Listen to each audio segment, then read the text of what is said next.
Bismillahirrahmanirrahim. Assalamualaikum warahmatullahi wabarakatuh. Alhamdulillahirrabbilalamin. Wassalatu wassalamu ala rasulillah wa ala alihi wa sahbihi rasulillahi ajma'in amma ba'd. Baiklah Ustaz, kita lanjutkan pembelajaran kita tentang zat aditif. Yaitu tentang pengawet. Sebelumnya kita sudah masuk pewarna dan pemanis. Selanjutnya itu pengawet. Ya. Apa fungsi pengawet pada makanan ya? Dan apa ciri-ciri pengawet yang aman yang kita gunakan? Nah, kita mengenal nih, contohnya ada roti ya, roti tawar.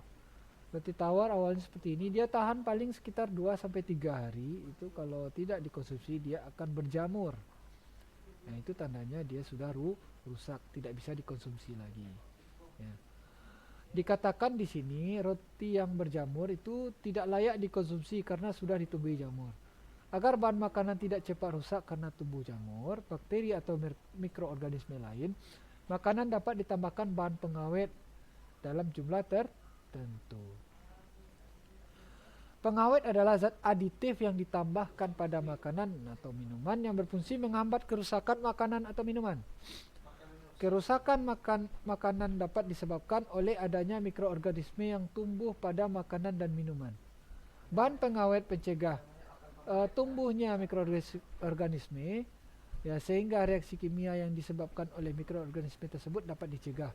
Misalnya fermentasi pada makanan dan minuman tersebut. Reaksi-reaksi kimia lain ya dapat mencegah adanya pengawet antara lain dengan pengasaman, oksidasi, ya pengcoklatan, ya dan reaksi enzimatis lainnya. Contoh bahan pengawet yang digunakan ya. Misalnya asam benzoat atau natrium benzoat. Gunanya untuk mengawetkan makanan dan minuman ringan ya. Bisa seperti kecap dan saus. Ya. Asam askorbat mengawetkan daging olahan. Nah, sama seperti yang tadi ya, Ustaz jelaskan. Tabel-tabel ini tolong dicatat. Karena ini poin-poinnya. Ada apa-apa saja jenis pengawet. Misalnya BHA, butil hidroksianol. Hidroksianisol ya. BHA menghambat oksidasi pada lemak dan minyak. Jadi tolong dicatat komponen-komponen yang penting itu di dalam tabel. Itu ringkasannya. Selanjutnya pengawetan bahan makanan dan minuman dengan memberikan zat aditif ya merupakan cara pengawetan secara kimia. Cara alami pengawetan makanan adalah dengan cara pengasinan dan pemanisan. Biasanya apa? Orang buat asinan itu direndam di dalam air gula ya, di air gula. Supaya apa? Dia lebih awet di sana. Nah, itu pengawetan alami. Atau direndam di dalam garam, air garam. Nah, itu juga awet. Ya. Itu khusus pengawetan alami ya. Misalnya kita membuat ikan asin, manisan buah atau daging panggang dapat awet secara alami. Kalau yang sintetis atau pengawet buatan ini yang di atas tadi, asam benzoat, natrium nitrat dan yang lain-lainnya. Metode pengawetan lainnya adalah dengan cara fisik, misalnya pemanasan, pendinginan, pembekuan, pengasapan, pengeringan, penyinaran. Nah, itu juga alami. Ya, dipanaskan makanan tersebut supaya awet, itu juga pengawetan alami namanya. Pendinginan di dalam kulkas alami. Pembekuan sama pengasapan. Ya, pengeringan dan penyinaran. Selanjutnya kita masuk ke penyedap. Nah, kita mengenalnya biasanya penyedap rasa atau bumbu masakan supaya rasa masakan itu lebih enak. Penyedap makanan adalah bahan tambahan makanan yang digunakan untuk meningkatkan cita rasa makanan. Adapun bahan penyedap alami yang umum digunakan adalah garam, bawang putih, bawang merah, cengkeh, pala, merica, cabai, laos, banyak ya bumbu-bumbu dapur biasanya yang digunakan ya. Jadi terdapat biasanya kita pada bakso ya. Nah, jadi rebusan daging tersebut merupakan kaldu. Makanya ada kaldu dari daging sapi, ada kaldu dari daging ayam. Karena ketika direbus daging tersebut dia mengeluarkan aroma atau rasa dari daging tersebut sehingga rasanya lebih enak. Nah, ada kaldu daging atau kaldu daging ayam ya. Selain penyedap alami juga terdapat penyedap buatan. Itu yang tadi kaldu ayam kita rebus sendiri itu kaldu ayam. Nah, kalau sapi yang kita rebus juga kaldu sapi itu alami ya, penyedap alami. Ada lagi penyedap buatan yang umum digunakan pada masakan. Adalah vetsin yang mengandung senyawa monosodium glutamat atau MSG atau mononatrium glutamat MNG. Senyawa ini dibuat dari fermentasi tetes tebu dengan bantuan bakteri Micrococcus glutamicus ya. Banyak ahli kesehatan berpendapat bahwa penggunaan MSG yang berlebihan dapat menyebabkan penyakit yang dikenal dengan nama sindrom restoran Cina, Chinese Restaurant Syndrome, dengan gejala pusing, mulut rasa kering, lelah, mual, dan sesak napas. Dosis maksimal penggunaan MSG yang ditetapkan oleh WHO adalah 120 mg per kilogram berat badan. Berarti kalau berat badan antum saja 50 kg misalnya, 50 kilogram berarti 50 dikali 120 ini sekitar 6000 mg atau 6 gram ya, 6 gram kita konsumsi dosis maksimalnya 6 gram per berat badan 50 kg. Jadi kalau misalkan berat badanmu 40 kg ya, maka jumlah MSG maksimal yang akan dapat dikonsumsi itu sekitar 480 mg atau sekitar 0,4 gram ya. Terus tak salah tadi ya, kalau 5 ya 40 berarti dikali 4. Dikali 4 ya berarti ya.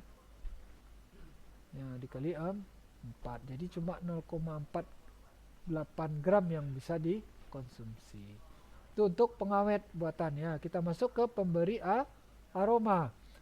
Pemberi aroma adalah zat yang memberikan aroma tertentu pada makanan dan minuman. Penambahan zat pemberi aroma dapat menyebabkan makanan atau minuman memiliki daya tarik tersendiri untuk dinikmati.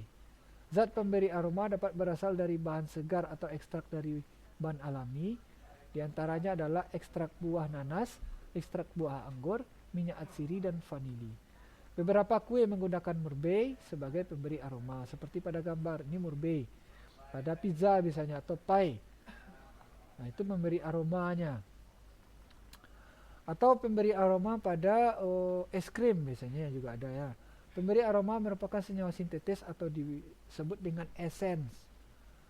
Misalnya amil kaproat, aroma apel, amil asetat, aroma pisang ambon, etil butirat, aroma nanas, vanilin, aroma vanili, dan metil antranilat, aroma buah anggur ya, disebut sebagai pemberi aroma sintetis. Itu aroma ini sedikit sekali ya, intinya membuat aroma tersebut makanan tersebut memiliki aroma yang enak ya, aroma harum ya. Jadi ekstraknya, jadi antum harus paham aromanya jenis-jenisnya apa saja, yang zat pemberi aroma, yang alami yang mana, yang sintetis yang mana.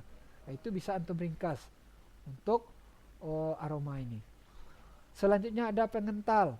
Pengental adalah bahan tambahan yang digunakan untuk menstabilkan atau mengentalkan makanan yang dicampur dengan air, sehingga membentuk kekentalan tertentu. Bahan pengental alami yaitu pati, gelatin, gum, agar-agar, dan alginat. Itu ada tuh, itu alami ya, gelatin itu alami itu. Ya itu bisa dari hewan, bisa dari tumbuh-tumbuhan. Contohnya kuah capcay itu ya, kuah capcay itu kan kental. Biasanya memasak capcay diberikan larutan pati. Ya, pengental biasa ditambahkan pada pembuatan permen karet yang umumnya menggunakan pengental gum. Ini seperti ini kuahnya kental. Ya, ini menggunakan pengental larutan pati ya. Kita masuk yang selanjutnya itu pengemulsi. Emulsi adalah bahan tambahan yang dapat mempertahankan penyebaran dispersi lemak dalam air yang sebaliknya. Minyak dan air tidak saling bercampur, namun bila ditambahkan sabun, kemudian diaduk, keduanya dapat dicampur. Ya, sabun dalam contoh tersebut disebut sebagai zat pengemulsi. Contoh zat pengemulsi adalah lecitin yang terkandung dalam kuning telur maupun dalam kedelai.